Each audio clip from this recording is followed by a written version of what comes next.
This is for political science of class 11 and in continuation of the same chapter, political theory. And the topic that is taken today is politics as a study of class struggle.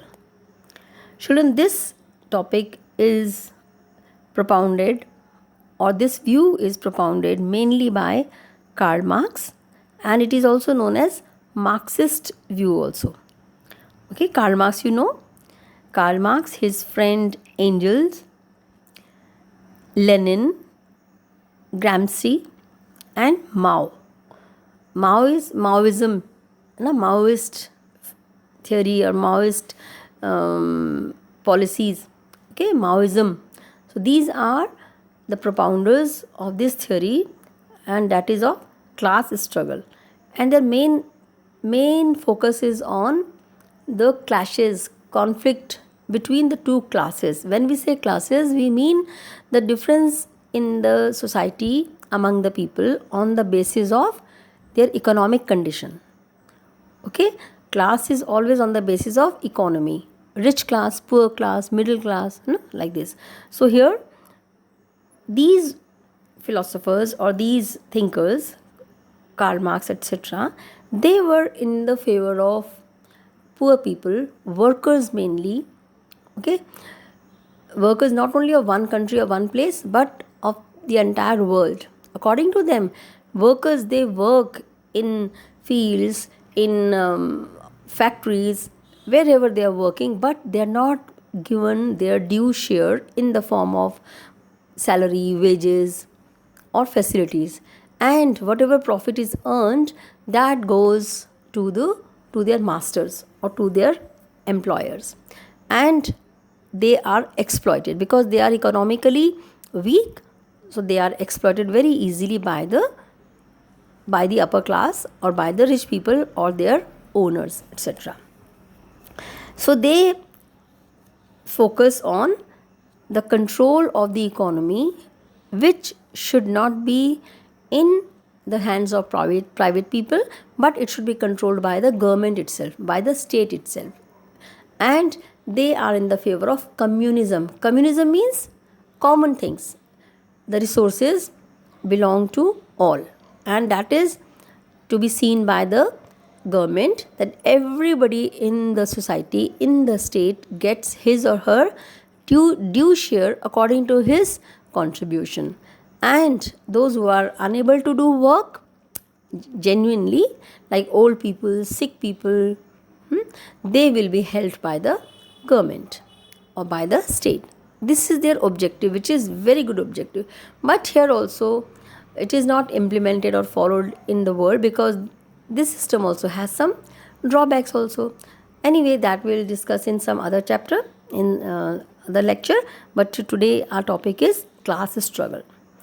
So here the main features of this is that the main focus is on holding the control on economy or means of production.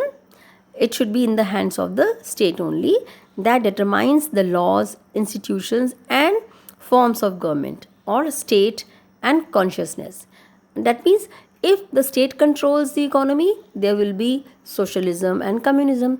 If the state does not control or has control, or does not have the control over economy or means of production, then it is capitalism, or privatization is there, private people are there, businessmen are there. So that basically depends upon the control of economy, is or is not. Okay, then second feature is politics, according to them, is the instrument of class domination and class rule.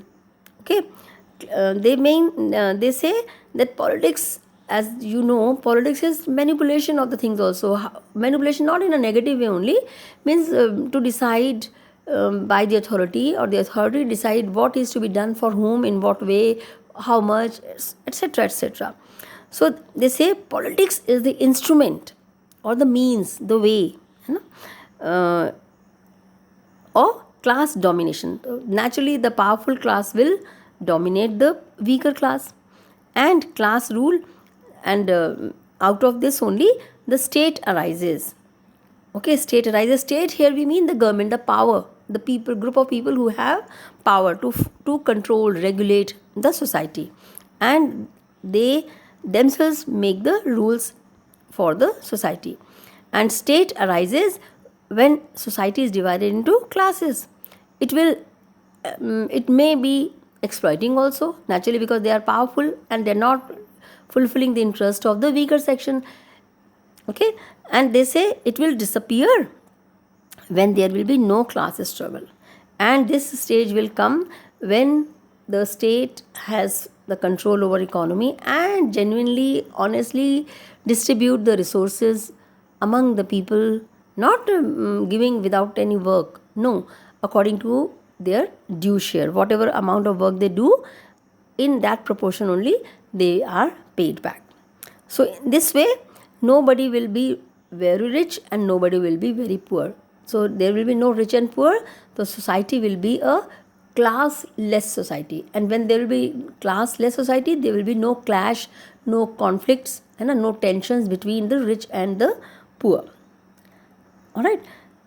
In this relation, Karl Marx wrote, politics is class struggle between free men and slaves, lord and serfs, or masters and workers, oppressors and oppressed, exploiters or exploited ones. That means rulers and ruled ones, etc. Ruled ones, etc. And they often fight with each other for their power and rights. And each time this conflict ended either in revolutionary reconstitution of the society or in the common ruin of the contending class. Okay, so that means nothing remains the same. The changes take place. Sometimes one group wins and sometimes the other group wins. Similarly, in Angel wrote, the modern representation state or representative state is an instrument, okay, or the means of exploitation of the wage labor by capital. This means wage labor is workers and capital is the rich people, the owners, okay, or the businessmen. According to Marxian views, as long as society was divided into two classes, which two classes? Rich and the poor, haves and have-nots. Okay, state and politics will remain as instrument of suppression of dependent class by dominant class. Which is dominant class? The rulers. And dependent class? The common people.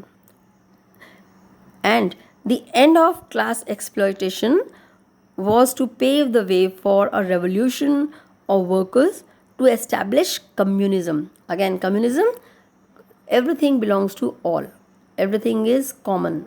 Everything here means resources, work, their share, their contribution, and accordingly their share.